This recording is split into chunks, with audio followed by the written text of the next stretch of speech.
Gracias por continuar con el repaso y ahora tenemos la oportunidad de recibir a Velma Hernández, asesora en comunicación, y vamos a aprovechar su presencia en el país, que vino a raíz de el Congreso de Comunicación Política que se celebró esta semana en la Universidad Autónoma de Santo Domingo.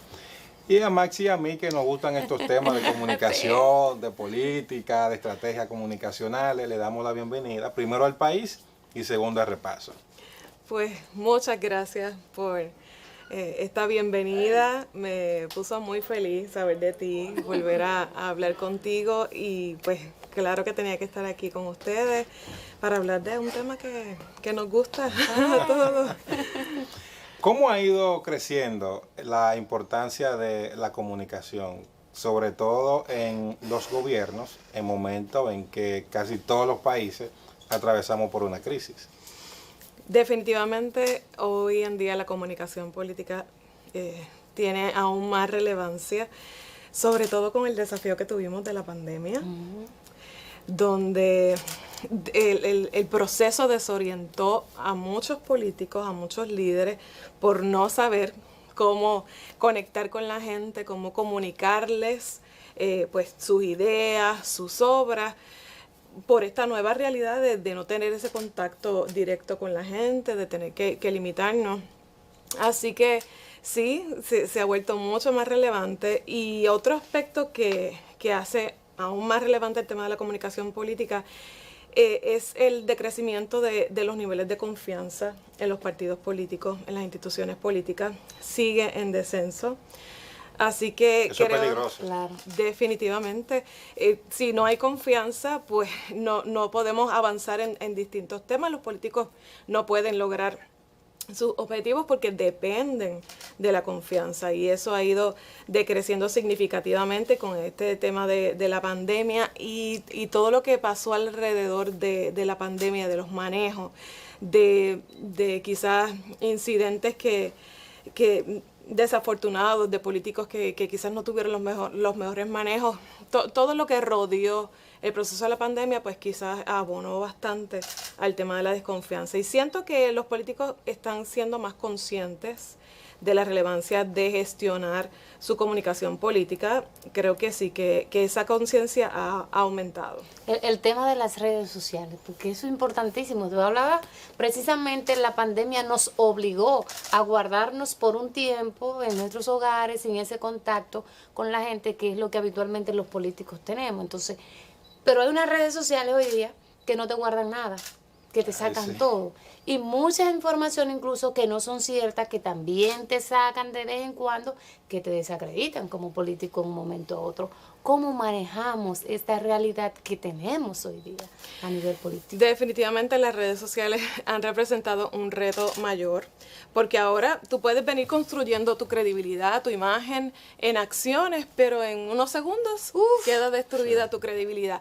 Y muchas veces por información que quizás no es totalmente cierta. Así que por una mentira que se instale ahí en las redes sociales y que empiece entonces a instalarse en la mente de los ciudadanos, pues ya el gobierno, si no lo maneja correctamente, o el político, si no lo maneja con la urgencia que amerita, definitivamente puede perder ahí su vida, su carrera política, si no hace un manejo adecuado de las redes sociales y la información que circula ahí. Lo lindo es que tú sacas una información que es falsa y corre 300 veces. Tú sales a decir que eso no es verdad y presenta la evidencia, y es menos de la mitad que ven eso.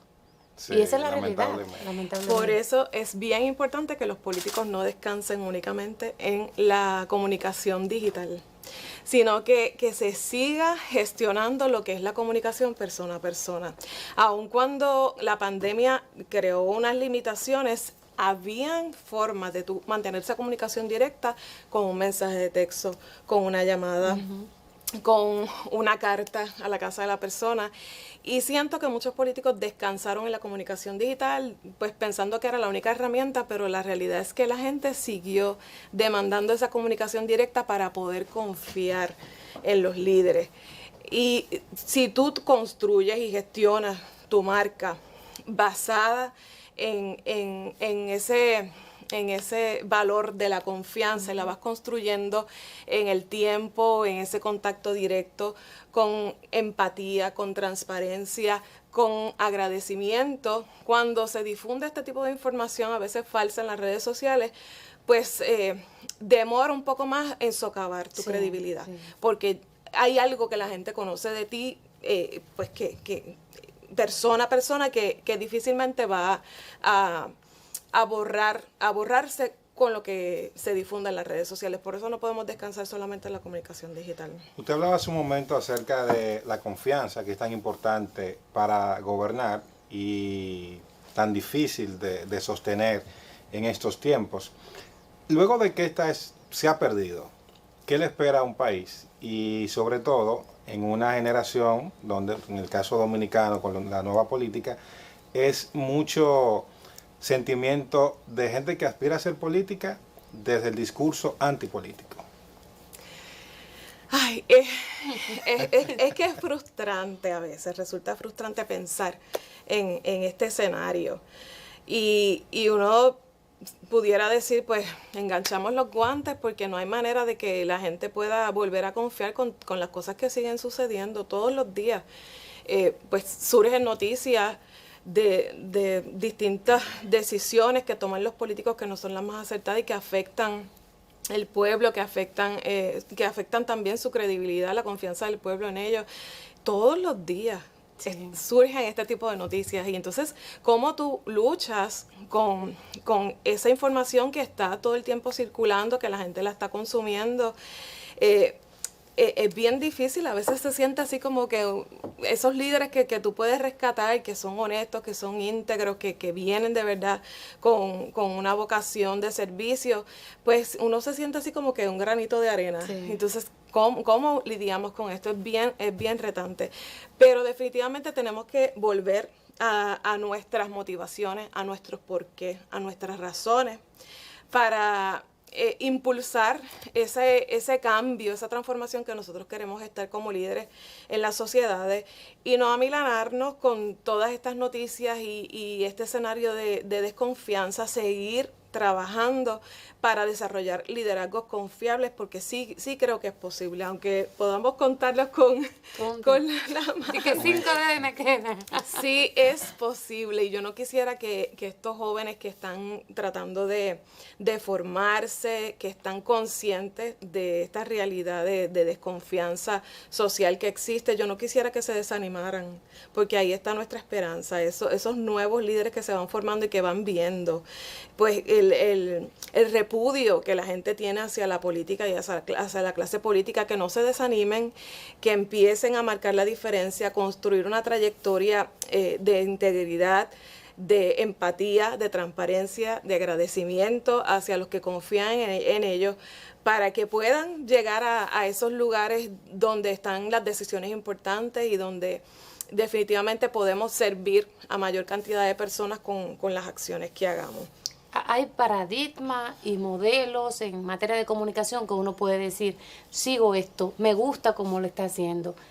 Tú sabes mucho de lo que está pasando en la región. Uno ve un Bukele que todo es el Twitter, uno veía a un Donald Trump que todo era un Twitter, uno ve a un propio presidente aquí en República Dominicana que tiene un manejo de una comunicación distinta. ¿Tú cómo ves todo lo que se está dando a nivel de comunicación? ¿Dónde estamos fallando de acuerdo a lo que hemos visto? ¿Qué falta? ¿Cómo debemos manejar la comunicación? ¿O cuáles gobiernos están haciendo un buen uso de la comunicación ahora mismo? Yo no sería responsable de mi parte hacer un juicio particular sobre algún gobierno, porque siempre tenemos que tener el contexto de la estrategia. Sí, claro. Y podríamos tener un político que casi no lo vemos en los medios porque está respondiendo a su estrategia, que no quiere fotos, pero quiere ejecución. Así que yo no me atrevería a juzgar así. Por lo que se ve, tendría que conocer la estrategia que tienen, conocer cuáles las tácticas que están utilizando para poder hacer un juicio. Pero en términos generales, creo que si no tenemos definido nuestro porqué, si nosotros no tenemos definido cuál es el objetivo final de nuestra gesta, de nuestras acciones, y no enmarcamos nuestras acciones en ese objetivo, pues se nos va a diluir todos los esfuerzos se van a diluir. Yo siempre pregunto, si hoy fuera el último día de tu vida y tocara escribir en una lápida, ¿cómo quieres que te recuerden? ¿Qué debería decir esa lápida de ti? En base a eso, que es lo que ese pensamiento, exacto, ¿qué es lo que tú qué es lo que tú quieres que quede el día que ya no estés en esta tierra? Ese va a ser el frame, el marco de tus acciones desde el día que tomas conciencia de eso. Así que primero tenemos que tener un proceso de autoconciencia, de conocernos y conocer nuestros motivos y nuestros porqués. Y obviamente esos porqués deberían estar vinculados al bienestar de la gente a la que nosotros queremos servir y no a nuestro propio bienestar, porque ahí es que tenemos muchas situaciones que estamos viendo hoy, que de pronto estos políticos llegan con esas cualidades de empatía, de carisma, llegan al poder, pero una vez llegan al poder parece que se le olvida porque están ahí. Y yo siento que en parte es porque no trabajaron antes de estar ahí ese porqué, esa razón, ese motivo. Y no tomaron la decisión de que esa razón sea lo que marque mis acciones. Y entonces cuando llegan ahí, el sistema los consume. Esa cultura política, ese sistema de transacciones de tú me das y yo te doy, pues los consume, los diluye, porque no están definidas sus metas y sus objetivos. Bueno, finalmente es interesante escucharle, muy interesante, y sé que muchas personas quisieran seguir en contacto con su trabajo, sus publicaciones. ¿Dónde la encontramos? Pues pueden buscarme en la página web belmahernandez.com. Pueden también buscarme en mis redes sociales por Belma Hernández T. Y tengo un podcast con 70 episodios que hablamos sobre comunicación estratégica de distintas perspectivas. Se llama Pisa y Comunicación. Es un medio en el que tratamos de aterrizar el tema de la comunicación, que a veces se vuelve así técnico y teórico, pues aterrizarlo a la cotidianidad de comernos un pedazo de pizza, y converso con muchos expertos de distintas partes del mundo sobre la comunicación estratégica. Yo sé que les va a ayudar muchísimo a que ustedes puedan mejorar sus relaciones y lograr mejores resultados con comunicación estratégica. De vez en cuando, yo creo que te debería mandarnos así unos pequeños fragmentos que uno pueda utilizarlo aquí en el programa y para que la gente se nutra de esos conocimientos. Porque es bueno, hay una camada de jóvenes que están incursionando en la política y que tal vez no saben el porqué del que usted hablaba, y es bueno que trabajen en esa parte. Ay, pues yo con mucho gusto, todo lo que sea poder abonar, apoyar a que la gente pueda formarse en este tema y sean líderes confiables, yo encantadísima. Así que gracias. Muchísimas gracias por haber estado con nosotros. Ustedes quédense, que todavía tenemos más contenido.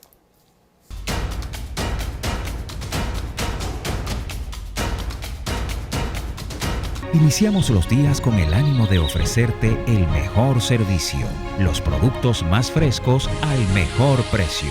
Porque te conocemos, sabemos lo que buscas. Aquí lo encuentras todo al alcance de ti.